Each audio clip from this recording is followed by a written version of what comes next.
Hello class.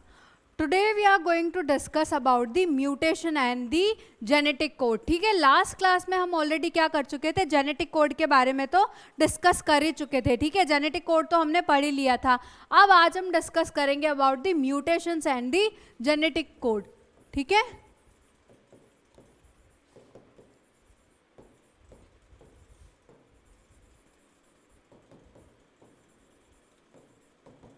ठीक है. अब आपकी बुक में एक बहुत सुंदर सा एग्जाम्पल दिया हुआ है. ठीक है, एक म्यूटेशन का. ओके, वो एग्जाम्पल क्या है एक बार देख लेते हैं.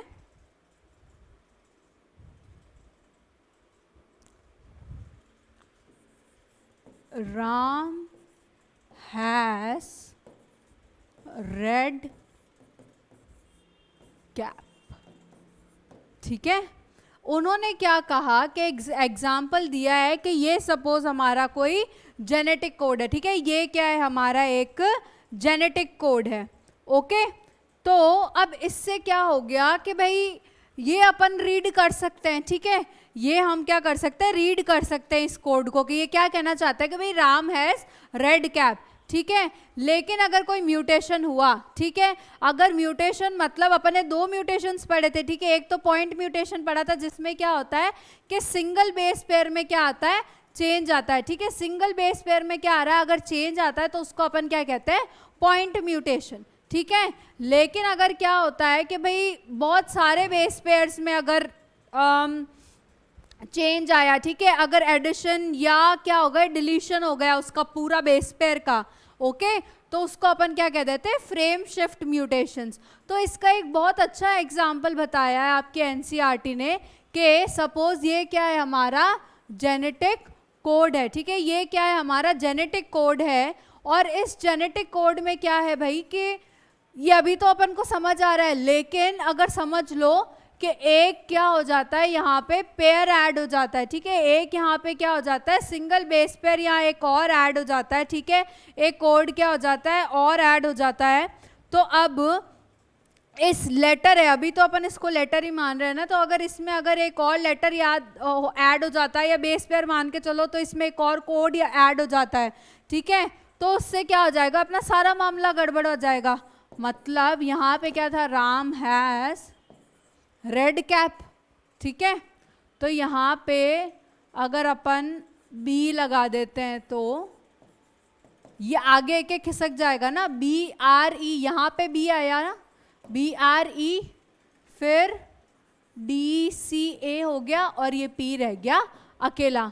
अब यहाँ तक तो ये क्या कर रहा है, सेंस बना रहा है. ठीक है, राम हैज तक तो अपन को समझ आया कि भाई ये क्या कोड लिखा हुआ है. ठीक है, लेकिन क्या आगे सिंगल पेयर से ऐड होने से क्या आगे का कुछ भी समझ आया, पूरा मामला बिगड़ गया.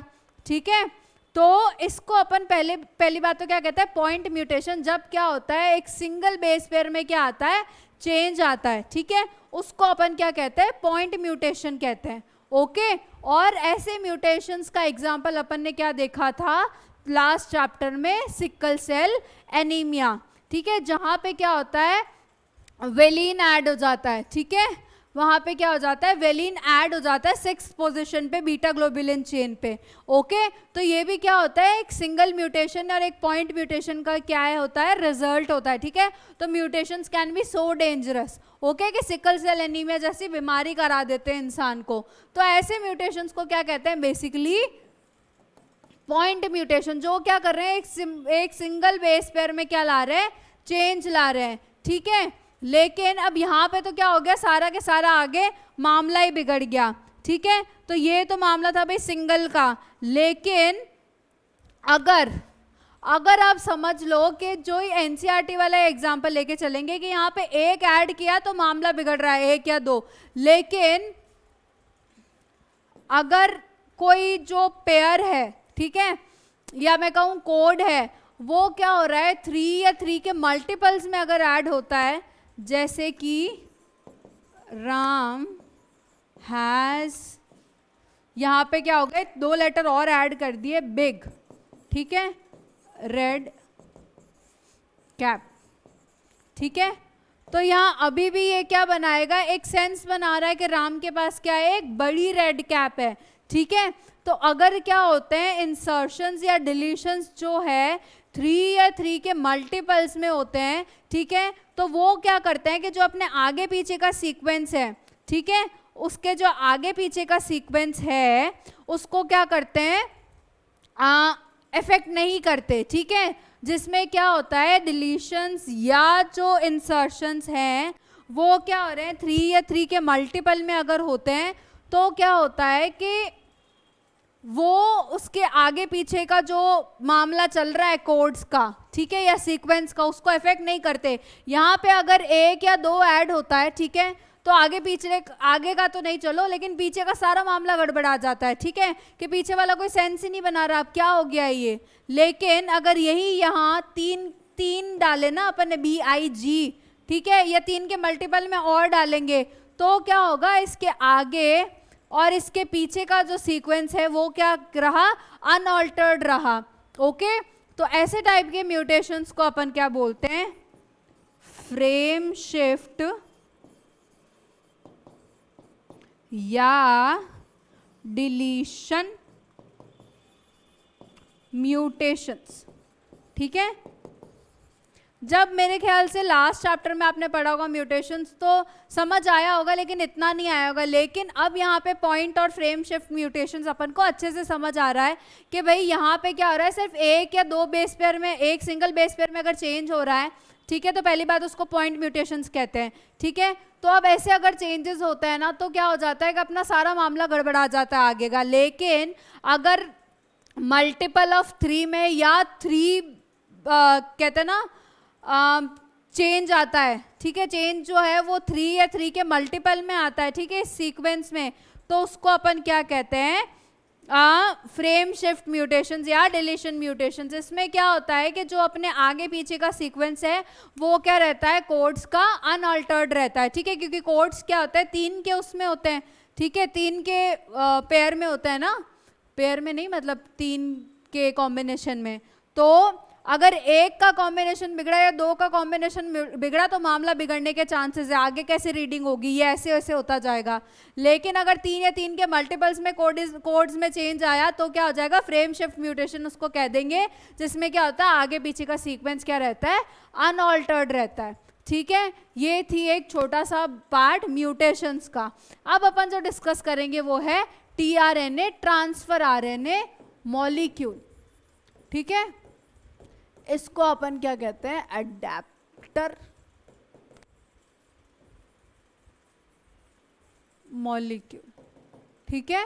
अपन इसको क्या कहते हैं, tRNA मॉलिक्यूल या अडेप्टर मॉलिक्यूल। जब अपन ने सारी की सारी तैयारियां कर ली कि भाई mRNA पे क्या होते हैं, कोड्स होते हैं जिसके जो क्या करते हैं, कोडॉन्स होते हैं जो कि क्या करते हैं, कोड करते हैं फॉर दी अमीनो एसिड्स, ठीक है। लेकिन अब जो तकलीफ आई वो ये आई कि पहली बात तो ये बताओ कि कोडॉन होते हैं, ये तो मान लिया, ठीक है, mRNA पे कोडॉन होता है ये मान लिया, और वो एमिनो एसिड किसी स्पेसिफिक एमिनो एसिड के लिए क्या करते हैं, कोड करते हैं, ये भी मान लिया। लेकिन ये कौन बताएगा भाई कि इस कोड को रीड कौन करेगा, एमिनो एसिड के पास खुद के पास तो दिमाग है ही नहीं कि वो इसको रीड कर ले। तो अब इसको वो कहते हैं ना थाली में परोस के ये चीज देगा कौन, तो वो देगा tRNA मॉलिक्यूल, ठीक है, वो कौन देगा, tRNA मॉलिक्यूल देगा, क्योंकि एमिनो एसिड के पास ऐसी कोई सिस्टम नहीं है जिससे वो क्या कर सके, उन कोडॉन्स को रीड कर सके और उन पे जाके क्या हो सके, अटैच हो सके, ताकि क्या बन पाए, एक पॉलीपेप्टाइड बन पाए, एक प्रोटीन बन पाए, ठीक है। तो उसके लिए क्या चाहिए था, एक मॉलिक्यूल चाहिए था, एक कुछ तो चाहिए था भाई कि जो क्या कर सके, इन कोड्स को रीड कर सके, ठीक है, और उसको क्या कर सके, एमिनो एसिड के साथ अटैच कर सके, ठीक है। तो वो मॉलिक्यूल क्या बना, वो मसीहा कौन बना, tRNA बना, ठीक है। tRNA क्या करता है कि सबसे पहले इसको अडेप्टर मॉलिक्यूल करके कहते हैं, ठीक है, और उसमें क्या हो जाता है, हमारा लूप्स होते हैं, मतलब इसका जो tRNA का स्ट्रक्चर होता है, it is clover leaf like, ठीक है। इसका स्ट्रक्चर कैसा होता है,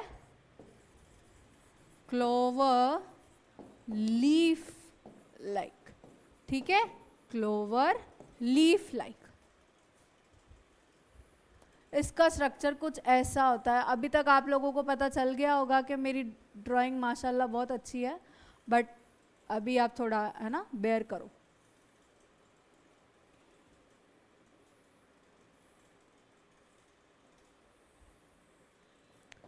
टीआरएनए का स्ट्रक्चर जो होता है वो कुछ ऐसा दिखता है, ठीक है। इसलिए अपन इसको क्या कहते हैं, क्लोवर लीफ लाइक स्ट्रक्चर, ठीक है। इसको क्या कहते हैं, clover leaf like structure, okay. अब इस क्लोवर लीफ लाइक स्ट्रक्चर में क्या होता है कि अपने अपने कुछ एंड्स हैं, ठीक है। इन सबके कुछ नाम हैं, 2 अपन एनसीईआरटी ने डिस्कस कर रखे हैं और 2 ही अपन भी डिस्कस करेंगे, ओके। एक नाम मैं बता देती हूँ, ओके। ये क्या हो जाएगा, टी लूप,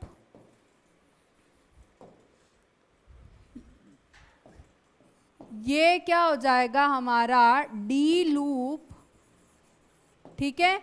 वो क्या हो जाएगा हमारा टी लूप, ये हो जाएगा हमारा डी लूप, ओके। ये हो जाएगा हमारा एंटीकोडॉन लूप, ये हो जाएगा हमारा एंटीकोडॉन लूप, और ये हो जाएगा हमारा एमिनो एसिड अटैचमेंट वाला एंड, ठीक है। ये क्या हो जाएगा हमारा एमिनो एसिड अटैचमेंट वाला एंड, ठीक है।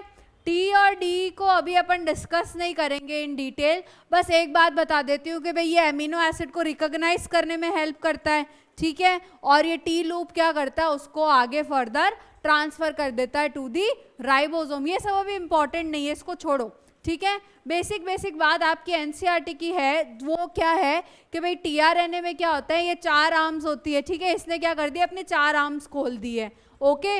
जिसमें से 2 का यहाँ जिक्र किया गया है, तो हम भी 2 का ही जिक्र करेंगे, ठीक है। उसमें क्या है कि एक एंड एमिनो एसिड अटैचमेंट का, ठीक है, जहाँ पे क्या होता है कि एमिनो एसिड अटैच होता है, जहाँ पे आके क्या होता है हमारा एमिनो एसिड अटैच होता है, ठीक है। और क्या होता है, उसके पास एक एंटीकोडोन वाला आर्म होता है जो कि क्या करता है, सपोज ये क्या है mRNA, ठीक है। सपोज ये क्या है mRNA, और यहाँ पे आप मान लो कोड है AUG, ठीक है। यहाँ पे mRNA पे क्या कोड है AUG। तो जो tRNA, ठीक है, जो tRNA वो क्या करेगा, उसके मैचिंग का अमीनो एसिड यहाँ पे ऐड कर देगा अपने ऊपर, ठीक है। AUG कौन से अमीनो एसिड के लिए कोड करता है, मिथायोनिन के लिए, ठीक है। तो सपोज ये जो टीआरएनए है वो क्या करेगा, मिथायोनिन के अपने ऊपर अटैच करेगा, ओके। और इसका जो एंटीकोडॉन बनेगा वो क्या बनेगा, AUG का A की जगह U, ठीक है, U की जगह A और G की जगह C, ठीक है। तो ये क्या बना देगा, अपना एंटीकोडॉन जो होगा उसके साथ क्या हो जाएगा, जो कोड यहाँ पे होगा उसका एंटी कोड क्या होगा, टीआरएनए के इस आर्म पे प्रेजेंट होगा, और उसके ऊपर क्या होगा, ये जो कोड यहाँ लिखा हुआ है वो वाला एमिनो एसिड जो होगा उसके साथ ये क्या हो जाएगा, अटैच हो जाएगा टीआरएनए आके, ठीक है। उसको खुद से अटैच कर लेगा, ठीक है। और उसके बाद क्या कर पाएगा कि ये जो इसका कोड है, जो अमीनो एसिड टीआरएनए के ऊपर अटैच्ड है, ठीक है, उस अटैच्ड अमीनो एसिड के साथ ये क्या आएगा, अपना कोड ढूंढते हुए आएगा कि भाई मिथायोनिन है मेरे पास, AUG कहाँ है, AUG के पास आया, ये अपना एंटी कोड साथ लेके आया, ठीक है। और फिर इसने क्या किया, इसको यहाँ पे अटैच कर दिया, ठीक है, ताकि अमीनो एसिड और ये जो कोड्स हैं वो क्या हो जाए, एक साथ आ जाए, ठीक है। जो कोड वही अमीनो एसिड क्या है, प्रेजेंट है टीआरएनए के ऊपर, ठीक है। तो ये क्या होता है, बेसिक फंक्शन होता है टीआरएनए का, ठीक है। हर टीआरएनए क्या होता है, अलग अलग अमीनो एसिड को अटैच करता है, ठीक है। और एक इनिशिएटर टीआरएनए भी होता है जिसके ऊपर क्या होता है, मिथियोनिन क्या होता है, अटैच होता है, ओके। और स्टॉप कोडॉन के लिए क्या होता है, टीआरएनए नहीं होता, ठीक है। स्टॉप कोडॉन के लिए क्या होता है, टीआरएनए प्रेजेंट नहीं होता, लेकिन इनिशिएटर के लिए क्या होता है, टीआरएनए प्रेजेंट होता है, जिसके ऊपर क्या होता है, हमारा मिथायोनिन या जो प्रोसेस इनिशिएट कर रहा है वो प्रेजेंट होता है, ठीक है। उसको अपन क्या कहते हैं, इनिशिएटर टीआरएनए। लेकिन जो स्टॉप कोडॉन होता है उसके लिए क्या होता, कोई टीआरएनए प्रेजेंट नहीं होता, no tRNA for stop codon, ठीक है, और वो स्पेसिफिक टीआरएनए जो कि क्या कर रहा है, प्रोसेस को इनिशिएट करता है, ठीक है, उसको अपन क्या कहते हैं, इनिशिएटर टीआरएनए, ठीक है, इनिशिएटर क्या कहते हैं, टीआरएनए कहते हैं, ठीक है। हर अमीनो एसिड क्या होता है, एक स्पेसिफिक टीआरएनए से जाके क्या होता है, अटैच होता है, लेकिन स्टॉप कोडॉन के लिए तो क्या होता है, होता ही नहीं है, ठीक है, होता ही नहीं है। अब ये तो थी हमारे टीआरएनए की बात। अब जो ट्रांसलेशन प्रोसेस है जिसके लिए ये टीआरएनए हमारे सीन में आया, ठीक है, ट्रांसलेशन का प्रोसेस हम अब डिस्कस करेंगे, ठीक है। टीआरएनए हमको चाहिए ही क्यों था कि भाई जब हमारे पास कोड है, ठीक है, और हमारे पास एमिनो एसिड भी है, लेकिन एमिनो एसिड और कोड को साथ लेके कौन आएगा कि हमको पता चले कि भाई इसी सीक्वेंस में एमिनो एसिड को लगाना है। तो टीआरएनए ऐसा मॉलिक्यूल था जो क्या होता है, स्पेसिफिक होता है हर एक एमिनो एसिड के लिए, ठीक है। टीआरएनए क्या होता है, स्पेसिफिक होते हैं अलग अलग अमीनो एसिड्स के लिए। तो ये क्या होता है, अपने ऊपर अमीनो एसिड अटैच करके लाता है, ठीक है, और जो इसका कोड होता है जिसके पास इसका एंटी कोडॉन है, ठीक है, तो ये क्या करता है, यहाँ से अटैच हो जाता है, ठीक है। अब आगे और क्या क्या प्रोसेस होता है वो हम डिस्कस करेंगे ट्रांसलेशन में, ठीक है।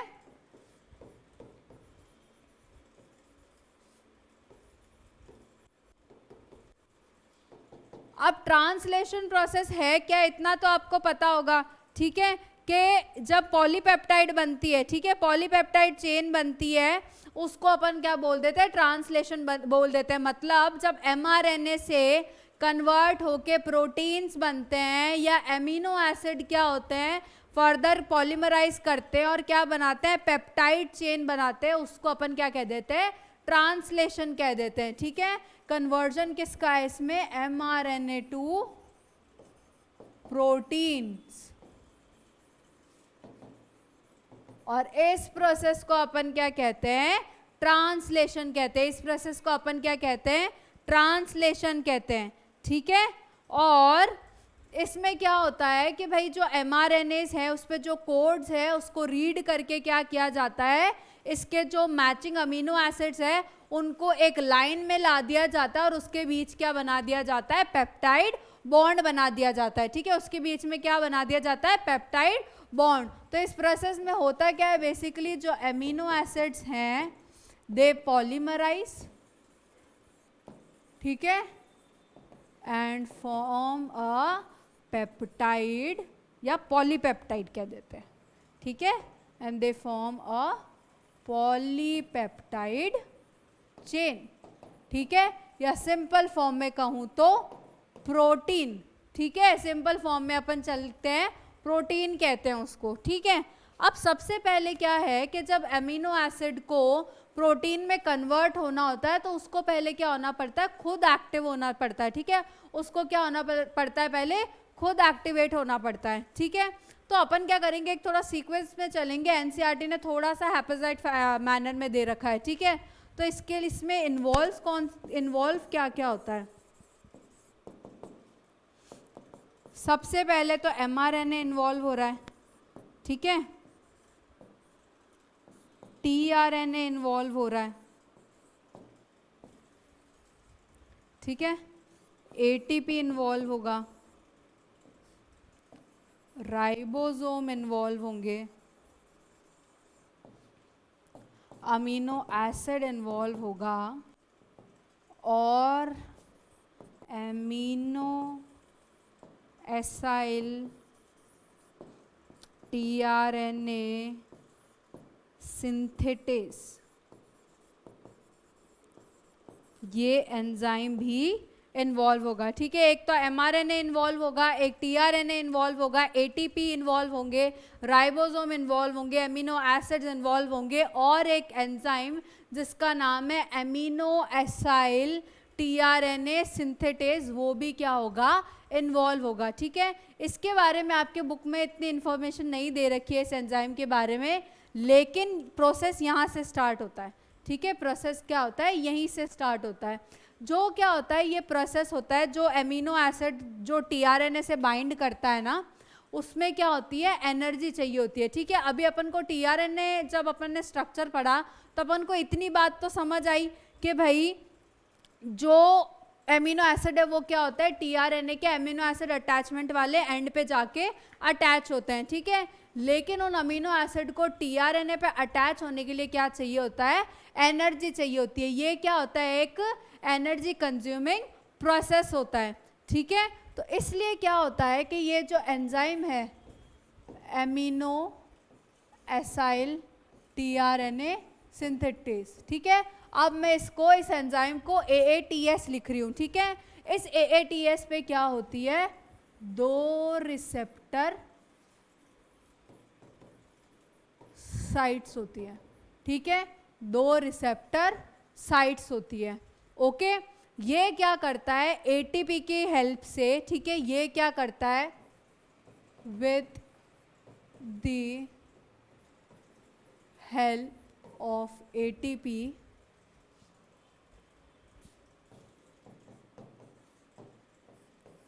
इसकी सपोज ये साइट्स हैं, ठीक है, ये 2 साइट्स बना देते हैं अपन इसकी, ये एक, ठीक है, और ये 2। ये सपोज अब समझ लो अपना एंजाइम है, और ये वाली क्या है अपनी, पर्पल से मैं क्या कर रही हूँ, इसकी ये साइट्स को हाईलाइट कर रही हूँ, ठीक है, कि यहाँ पे बाइंड होना चाहिए। ये अपनी क्या है, इसकी साइट्स है, बाइंडिंग साइट्स है, ठीक है। तो यहाँ पे सपोज अपना क्या बाइंड कर रखा है, अमीनो एसिड, ठीक है। यहाँ पे तो क्या बाइंड कर लिया, अमीनो एसिड बाइंड कर लिया, ठीक है। और जो सेकंड साइट है उस पर क्या आके बाइंड करेगा, टीआरएनए बाइंड करेगा, ठीक है। सेकंड साइट पे आके क्या, टीआरएनए का क्लोवर लीफ लाइक स्ट्रक्चर था, इतना तो याद है, अभी पढ़ा था, ठीक है। तो इसका एक समझ लो ये एंड यहाँ अटैच हो गया, ठीक है। स्ट्रक्चर कुछ ऐसा था, ठीक है। ये क्या करता है, ये एंजाइम एटीपी की हेल्प से क्या करता है, इसको यहाँ पे अटैच करा देता है, ठीक है। ये एंजाइम क्या करता है कि एमिनो एसिड को इस टीआरएनए पे क्या करता है, अटैच करा देता है विथ कंजप्शन ऑफ एटीपी। ये क्या होता है, एमिनो एसिड टीआरएनए पे क्या होता है, अटैच हो जाता है, ठीक है। ये क्या हो जाता है, टीआरएनए पे अटैच हो जाता है, ठीक है। इसी को अपन, इसी प्रोसेस को अपन क्या कहते हैं, दूसरे कलर से लिख देते हैं, इसी प्रोसेस को हमने क्या कहा है, यहाँ पे लिखते हैं ना, उसके बाद अपन बोर्ड चेंज करेंगे। एमिनो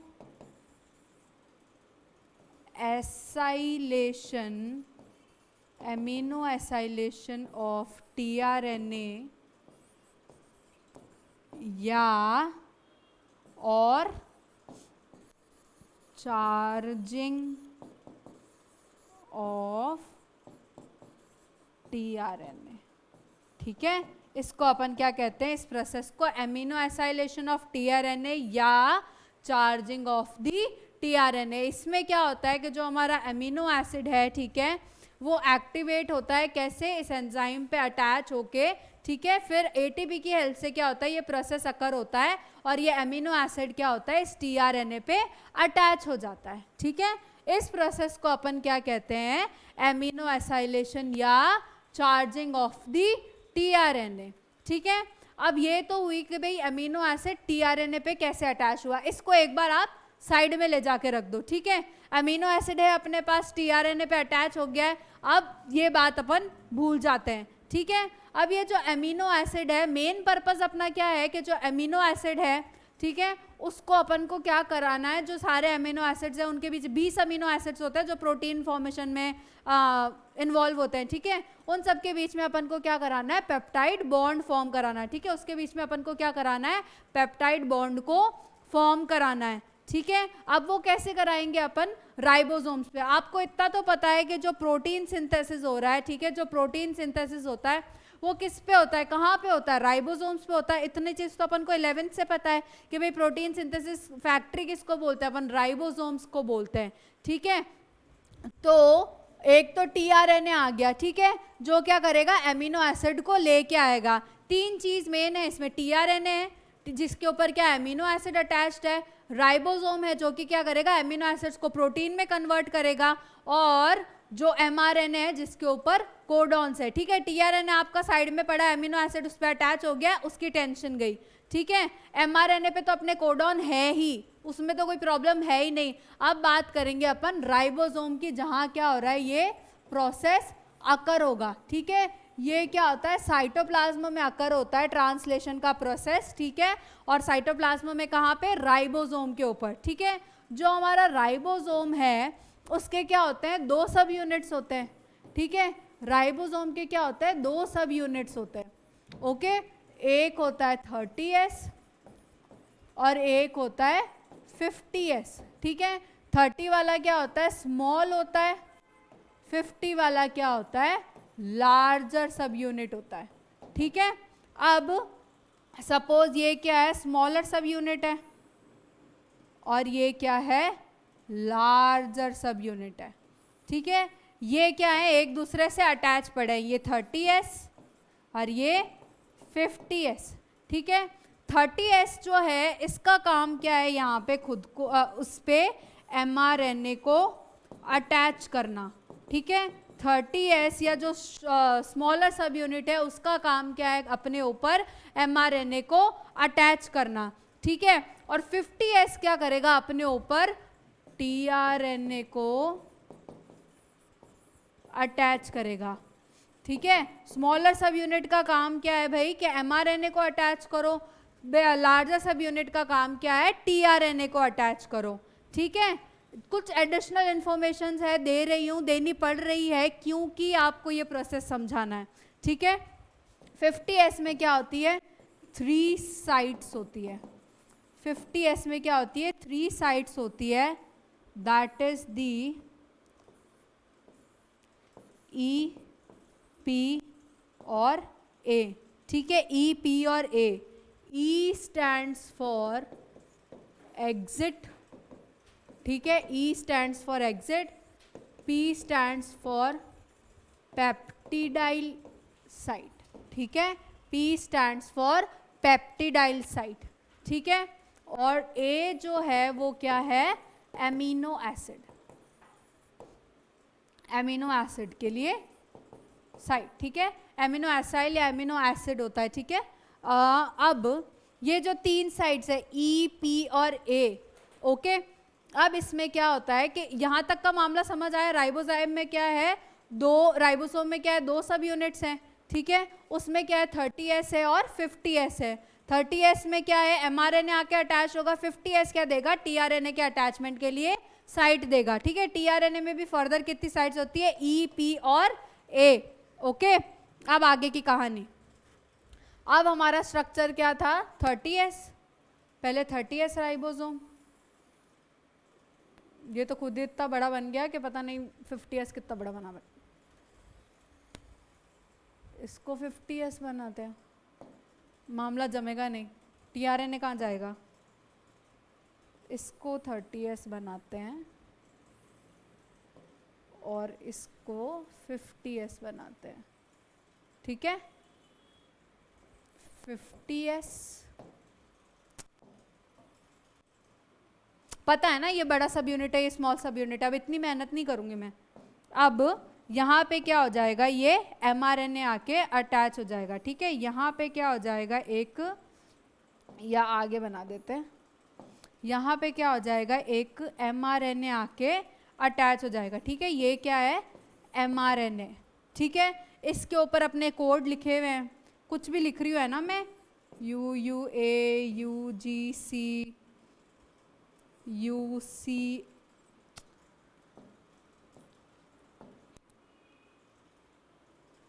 UAC, ACG, ठीक है। ये बस कोड आपको समझाने के लिए लिख रही हूँ, ठीक है। mRNA तो कहाँ अटैच हो गया, 30S राइबोसोम पे, और अपने क्या थी, साइट्स थी, ठीक है। कौन सी साइट्स थी, E, P और A। E तो क्या था, एग्जिट था, P था पेप्टिडाइल वाला, और A क्या था, अमीनो एसाइल या अमीनो एसिड वाला, ठीक है। जो फर्स्ट टीआरएनए मॉलिक्यूल आता है, ठीक है, जो फर्स्ट टीआरएनए मॉलिक्यूल आता है, ठीक है, वो कहाँ अटैच होता है, पी साइड पे। जो हमारा फर्स्ट टीआरएनए आएगा वो कहाँ अटैच होता है, पी साइड पे अटैच होता है, पेप्टिडाइल साइड पे, ठीक है, ये कहाँ अटैच हो रहा है, पी साइड पे।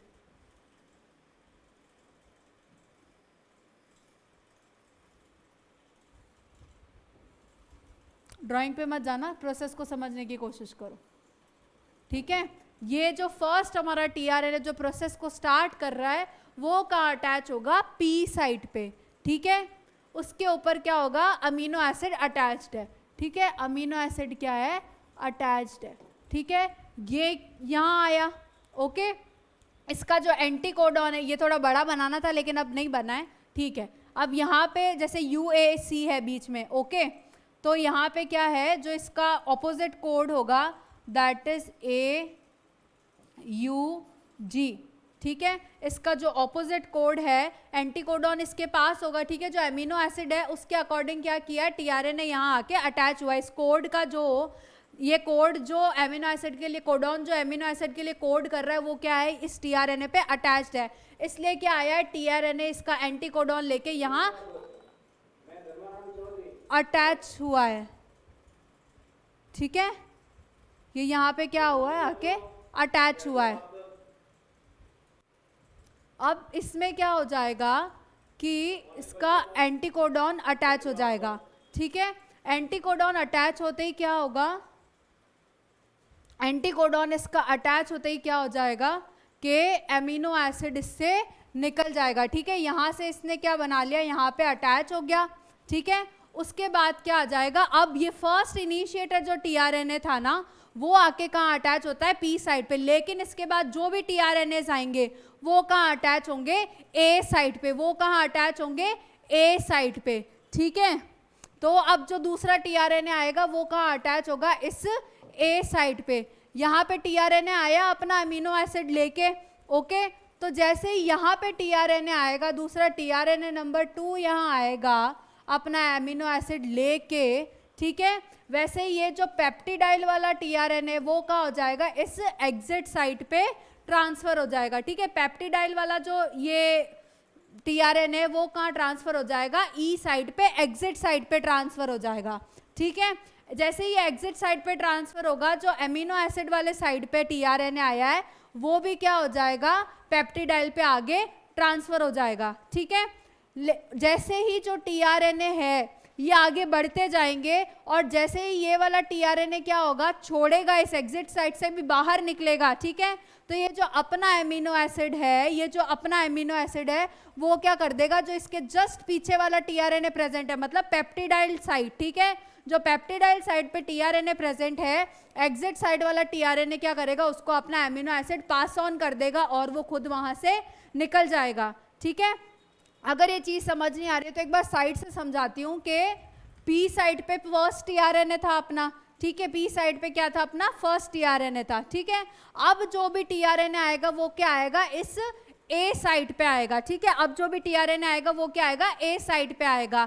मेरे पास वीडियो नहीं, लेकिन आप इमेजिन करने की कोशिश करो कि ये साइड्स भी क्या कर रही है, रोटेट कर रही है। मतलब इसका जो कोड है, पहले जो ए साइड पे टीआरएनए था, ठीक है, जो ए साइड पे टीआरएनए अटैच हुआ है अभी आके टीआरएनए नंबर 2, ठीक है, उसका एंटीकोडॉन यहाँ पे प्रेजेंट होगा, ठीक है।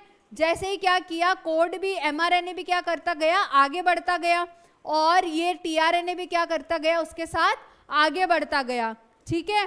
अब ये वाला टीआरएनए नंबर 2 कहाँ पे आ जाएगा, पेप्टिडाइल साइट पे, ठीक है। और टीआरएनए नंबर ये 1 जो यहाँ पे अटैच था वो कहाँ आ जाएगा, एग्जिट साइट पे, ठीक है।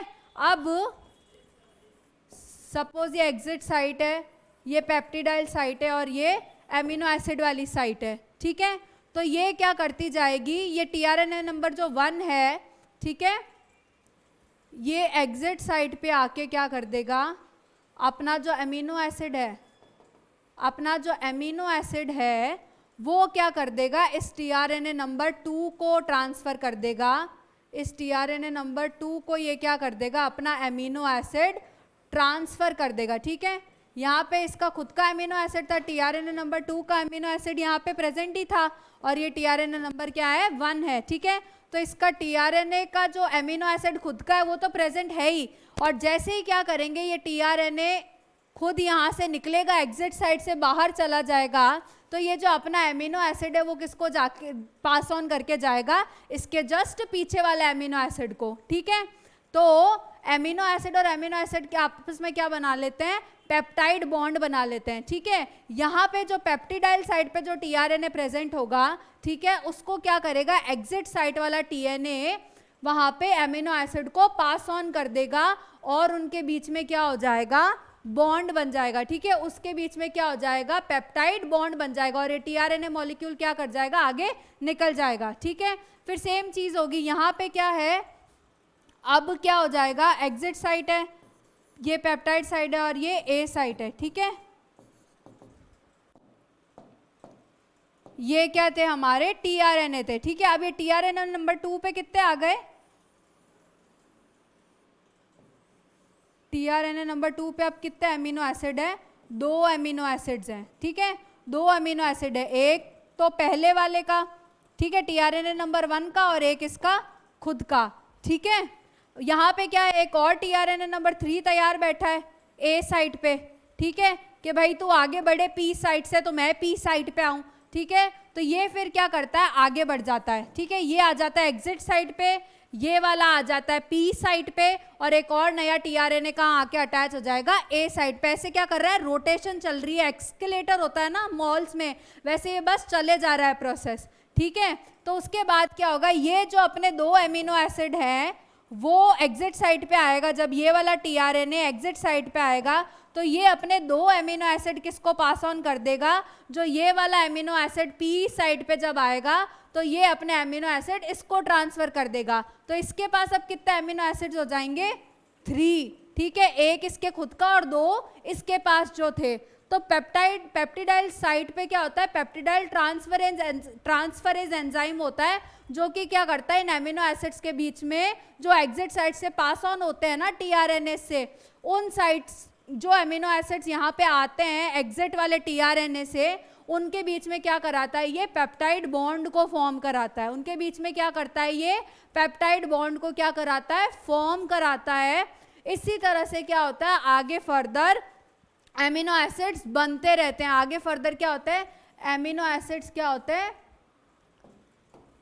बनते रहते हैं, ठीक है। ये एक अमीनो एसिड पेप्टाइड बॉन्ड, दूसरा अमीनो एसिड पेप्टाइड बॉन्ड, तीसरा अमीनो एसिड पेप्टाइड बॉन्ड, ऐसे ऐसे करके क्या हो जाता है, सारे के सारे अमीनो एसिड्स फॉर्म हो जाते हैं अकॉर्डिंग टू दी कोड। जिस सीक्वेंस में कोड होता है उस सीक्वेंस में क्या होता है, टीआरएनएस आके अटैच होते जाते हैं।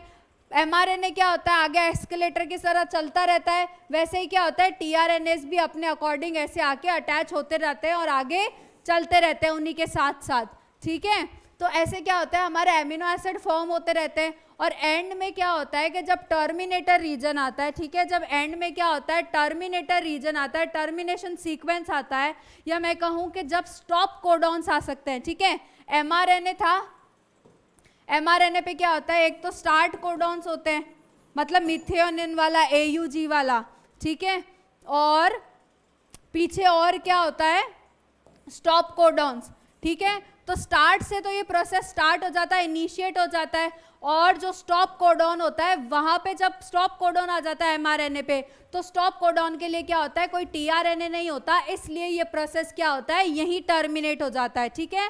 इससे क्या होता है, अपना ट्रांसलेशन की जो अमीनो एसिड की चेन है वो क्या हो जाती है, यहीं खत्म हो जाती है। एक लास्ट चीज़ है जो इसमें मेंशन करनी बाकी है कि इसमें क्या होते हैं, कुछ ऐसे सीक्वेंस भी होते हैं, इसमें क्या होते हैं, कुछ ऐसे सीक्वेंस भी होते हैं जो कि रीड नहीं होते, ठीक है, जो कि रीड नहीं हो पाते। वो कौन से सीक्वेंसेस हैं,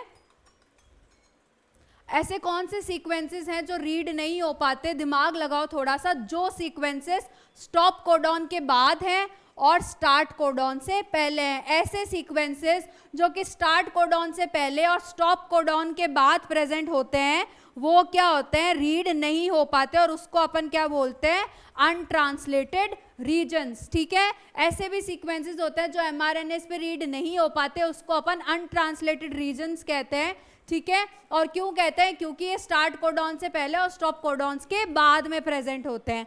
Okay, this basically completes our translation process. I know it's a bit difficult to understand, but definitely in the next class I'll take a quick revision of this, ठीक है, so that you guys understand and you don't guys get confused about this. ठीक है, तो इसको अपन next class में एक बार वापस से क्विक रिकैप ले लेंगे, और इफ पॉसिबल मैं आप लोगों के लिए वीडियो ले आऊंगी so that you guys can understand. Okay, this basically completes our translation process. Thank you.